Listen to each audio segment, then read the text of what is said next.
Dahil sa sunod-sunod na suspension dahil sa panahon, ay ngayon lang natuloy ang aming United Nation dito sa aming paaralan. Kaya naman mabuhay, ako ito si Eds and welcome sa panibagong It's Storya!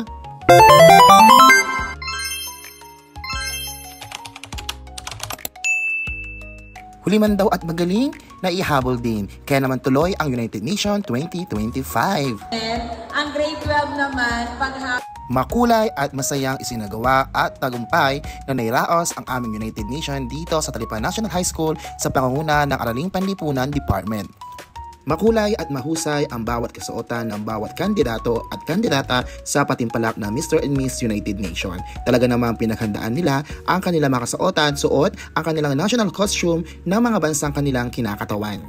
Ang bawat escort at musa ng bawat section ng aming paaralan ay buong suportado ng kanilang mga klase, guro at mga magulang. Ang patimpalak ay nahati sa dalawang kategorya.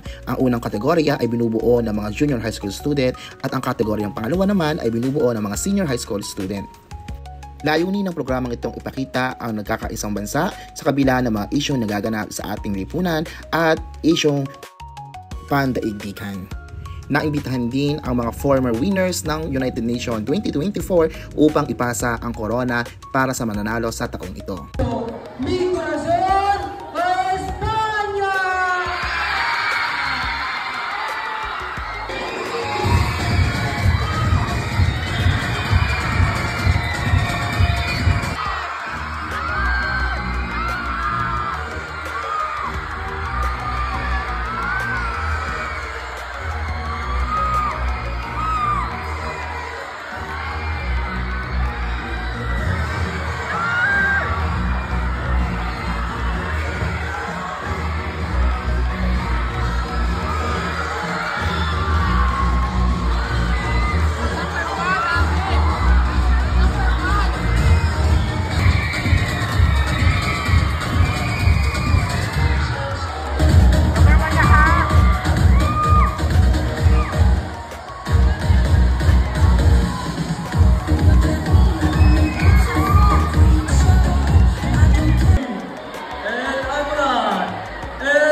Your candidates for Mr. and Miss United Nations 2025. Pagkatapos rumampa ng mga kandidata at kandidato sa Mr. and Miss United Nation ay nagpakitang gilas din sa larangan ng pag-awit si Dylan na minsan nang naging bahagi ng tawag ng tanghalan.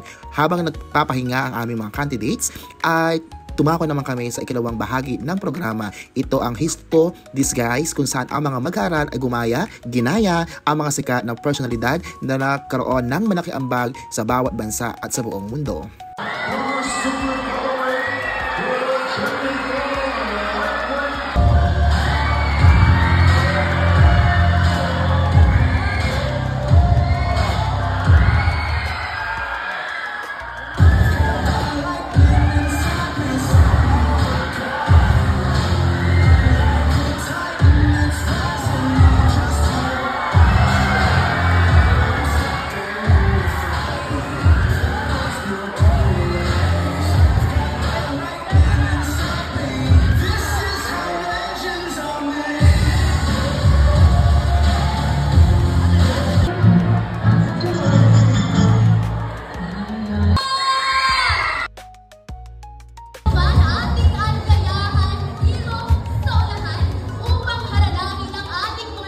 pagbati sa lahat ng mga nagkamit ng mga karangalan sa patimpalak na ito. Talaga namang husay ay sumasabay. Muli ako ito si Eds at hanggang dito na lamang ang aking It's Storya. Bye-bye!